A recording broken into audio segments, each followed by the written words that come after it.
Good morning guys! This is Mark Angelo Barcela, anak ni Chang Bonita. A day in my life as a content creator at the age of 17. Kaya naman pasabi ko talaga dito ng ay... Ano nga sis? Madya na! So ngayong araw nga po pala, gumising nga po kami ng maaga. Alas 11 nga po pala kami ng umaga niya nagaya ko, di ba? Ang aga? Huy, maaga na yun sa amin, hindi ka mag-aaga dyan. Ngayong araw nga pala, ibibigla ang swimming. Oo, tama ang narinig mo, hindi na nga drawing ang aming swimming. Sinundo nga po pala kami dyan ng babaeng yung nakapink, si Ate Resha. Ang babaeng tiyanak. Char-char lang, hindi siya tiyanak. Malapit na nga po pala kami sa aming pupuntahan. Hulaan niyo kung saan yung pupuntahan, sis. Ano nga? At andito na nga po pala kami sa Mampurog sa San Lorenzo. So ngayon nga po pala, naglalakad na po pala kami sa may kabilang tulay kasi gusto namin makalibre sa entrance. At dito nga din po pala namin imimit ang mga iba pa naming kaibigan. Sobrang ganda nga po pala dito sa may taas ng tulay dahil kitang-kita mo nga kung gaano kalinaw ang tubig at ang agos ng ilog.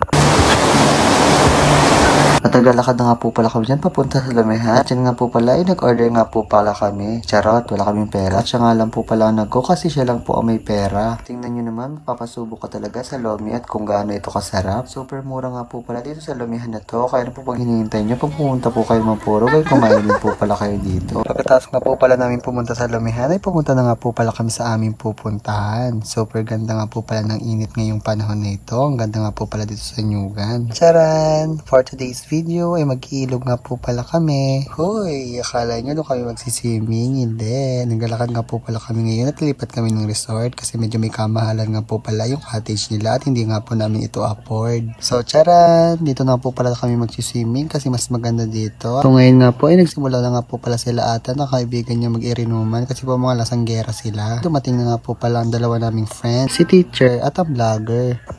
At ayan, ngayon nga po pala, kompleto na nga po pala kami dyan. Ngayon nga po pala, nalasing na nga po pala si ate, kaya imbes na yung tendera ay lumapit, yun na lang po ang sinundo niya kasi hindi po siya nakikinig. At ngayon nga po, ay tapos na nga po pala kami dyan bumili. At dahil nga po lasing na si ate ko at ang alak ay nasa utak na. Kaya siya na nga daw po ang titinda at alalayan niya lang si ate magbenta. Nagsimula na nga siyang mambaliw ng mga customer. At syempre, habang binabaliw ni ate ang mga customer, ngayon nga ay naligo na nga ako dito kasi sobrang lamig na nga. Sa wakas, pauwi na nga po pala kami dyan guys at hindi ko na nga po pala nabidyohan yung pagsakay namin ng jeep at dahil nga marami kami dito ay sobrang ingay nga namin.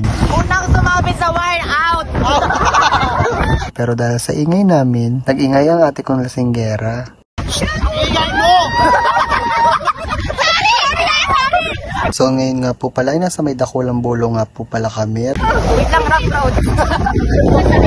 Dito nga ay gumagabi na pero ang saya-saya pa din namin at ang ingay-ingay pa din namin. Everybody!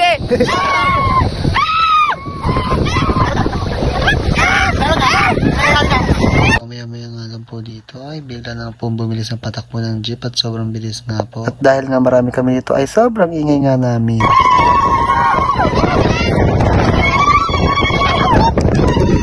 Pagkatapos nga ng aming kaingayan sa taas ay medyo napagod nga kami. Sakit na ng pipi.